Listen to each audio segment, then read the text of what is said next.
In this video, I will have a look at removable storage. Removable storage refers to portable storage devices or media that can be easily transferred between computers. In this video, I will look at flash drives, memory cards, portable drives, and drive enclosures.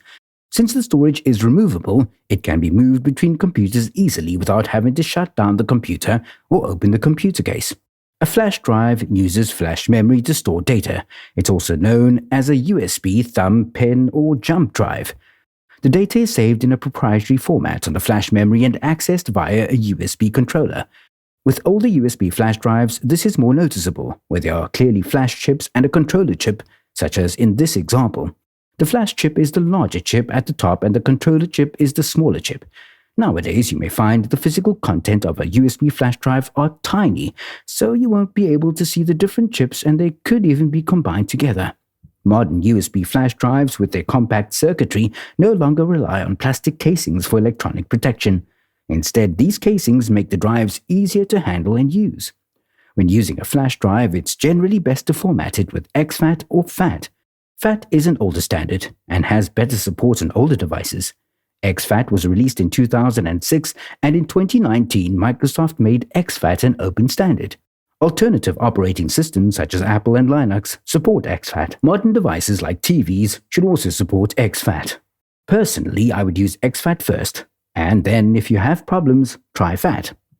Introduced in 1999, secure digital cards, commonly referred to as SD cards, are available in 3 sizes: standard SD, mini SD, and the smallest, micro SD. As flash storage capacities have expanded, the mini SD has mostly disappeared. The most commonly sold SD card is micro SD. Often, the packaging will include a micro SD to SD card adapter. At the time of the creation of this video, 1 terabyte micro SD cards were commonly available on the market.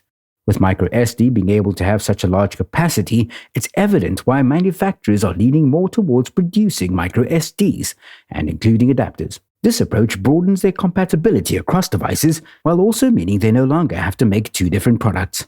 The biggest difference between SD cards and other cards is that SD cards come with a write protect switch. When this is in the locked position, you won't be able to write to the SD card. If you're using an adapter, the write protect switch still works. Since SD cards were introduced, there have been a number of different types released. There are currently 4 distinct types of SD cards available. When you buy a device, it will support a specific SD card type, but will also be backward compatible with previous versions. Instead of memorizing the various abbreviations, I suggest focusing on the card's capacity, as each type has a unique storage range. For instance, if you're buying a dash cam, its packaging will often specify the maximum SD card capacity it can handle. My approach is straightforward: ensure the SD card's capacity doesn't exceed the device's limit. When formatting an SD card, operating systems such as Windows will suggest a specific format. For larger capacities, exFAT is typically recommended due to its ability to handle files bigger than 4 GB. In contrast, FAT32 has a 4 GB file size limit. Hence, for SD cards exceeding 4 GB, I prefer using exFAT to benefit from its larger file support, regardless of what operating systems like Windows recommends. When purchasing SD cards, there are some factors to consider. SD cards come in various ratings and types. Looking at the label on the SD card will tell you what speed the SD card will operate and thus what sort of devices you should be using it in.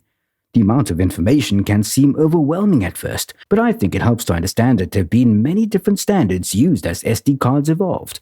Not all SD cards will have the same information on them. It's up to the manufacturer to decide what information they put on the SD card and what they leave out. Most SD cards list their maximum read speed, but remember, this speed represents a peak read speed. The SD card won't be able to maintain this top speed under heavy use.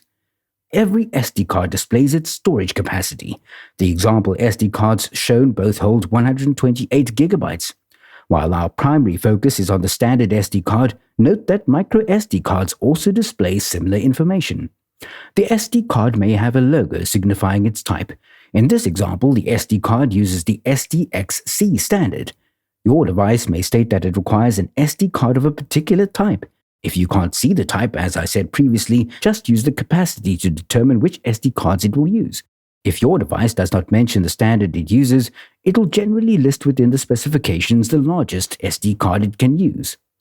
The speed class was one of the first SD card standards, representing the card's minimum sequential write speeds. For instance, a class 10 signifies it supports at least 10 megabytes per second. The problem with this standard is that it only goes up to 10. Thus, you'll probably find that modern SD cards have dropped this standard since they're all quite fast, and thus will always show 10. In the old days, a device would say something like, requires class 6 SD card. So if you see a device that requires a particular class of SD card, you'll know what it's referring to. Since SD cards are often used in devices that require a constant minimum write speed, for example a video camera, you can see why these standards were developed.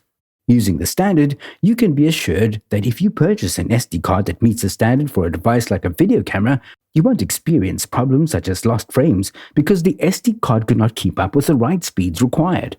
To address the limitations of speed class, UHS class speed was added. This is symbolized by a number inside the letter U and provides another measure of minimum sequential write speed. The number in the U is multiplied by 10. In this example, we would multiply 3 by 10 to give a minimum sequential write speed of 30 megabytes per second. This standard only goes to 3. Thus, with faster SD cards, another standard was required. To address the limit of the UHS speed class, a video speed class was added. This is prefixed by V, and as before indicates the minimum sequential write speed. So in this example, the minimum sequential write speed you'll get on this SD card will always be 30 megabytes per second.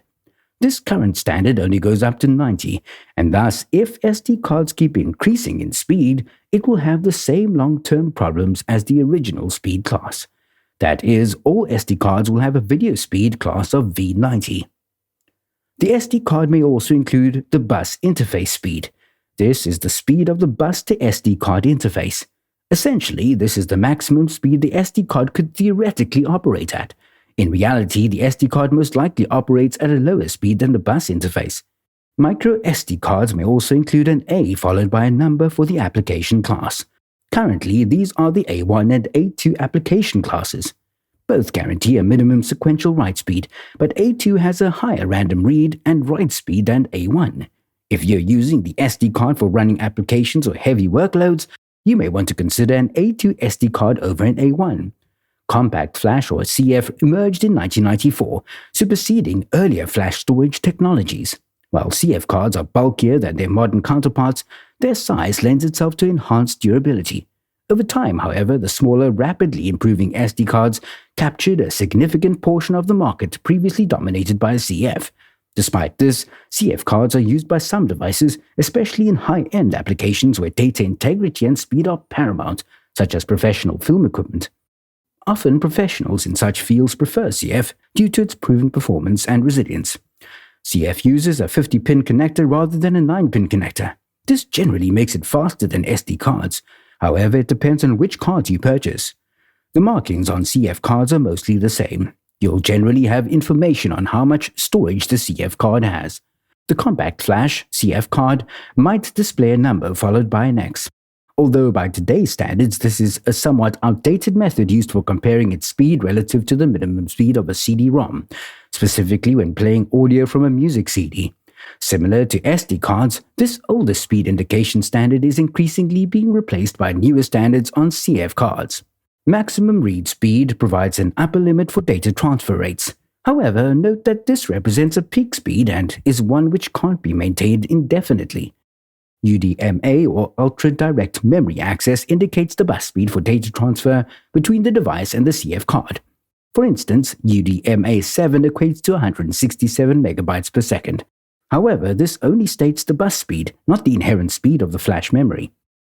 The film clapper is the minimum guaranteed write speed. This is important in devices such as video cameras that need to maintain a certain write speed, otherwise frames can be dropped. CF cards are classified into two types, Type 1 and Type 2. While Type 1 is thinner and compatible with both Type 1 and Type 2 slots, Type 2 is thicker and exclusive to its own slot type.